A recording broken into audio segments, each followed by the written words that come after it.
Now, the official Suncoast weather with ABC7 meteorologist John Scalzi. We still have some pretty good wind gusts out there coming in right now, sustained at 20. We've had some 50-mile-an-hour gusts reported under some thunderstorm activity that has occurred during the overnight. Those thunderstorm downdrafts bringing down through friction some of the really strong winds aloft.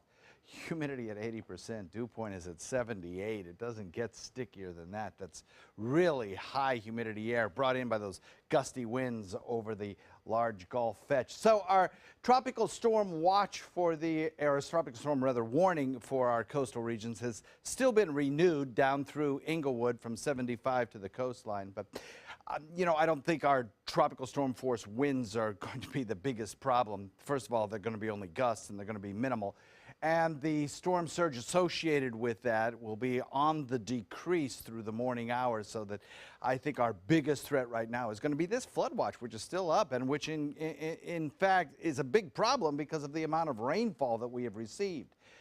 Plus, with these strong onshore winds that we are still getting, I mean, right along the coastline, we're still getting some near tropical storm or even tropical storm force winds, and then in inland areas, not so much. But that's helping to keep the water pushed up against the shore and really not allowing storm water to drain back out into Gulf waters. That's true down to the south as well. So the rainfall that we get through these morning hours is going to be a problem getting rid of it. Ground saturated, the culverts and drainage ditches are full. There's nowhere for it to go.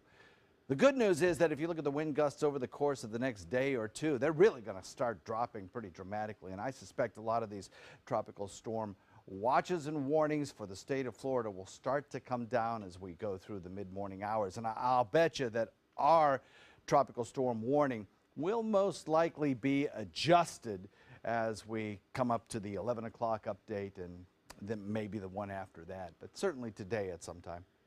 Big thunderstorm activity across the region continues. Some of the storms producing lots of lightning pops in and around Anna Maria Island, Holmes Beach, down through central Longboat Key. It's kind of filling in and spreading that line finally on the move after about 6 hours of not moving. Lakewood Ranch seeing some pretty heavy rainfall stretching back through Lorain down to the south as well. Osprey seeing some fairly heavy rainfall down to the south through Venice.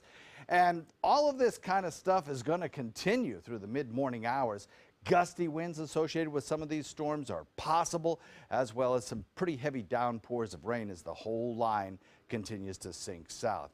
You look at this and you just see this plume of moisture wrapping up around our storm system. So that's going to be a problem because of the amount of rain that has fallen. Look at there, some overnight rainfall totals of almost 9 inches since, well, not just overnight, but yesterday as well. Over the last 48 hours, we've had some really heavy rainfall. And the day before that, we've had some heavy rainfall. So that's a problem, getting rid of that. The good news is the tidal surge is coming down pretty quickly today. 30-knot winds for boaters out there with gusts. Now, that will be coming down tonight and tomorrow, but still, it's a terrible day to be out in the water. Rip current advisory is certainly still a big problem around the area. Over the weekend, the weather will improve, I think, for this holiday. We're going to end up with at least one pretty decent day. Back to you.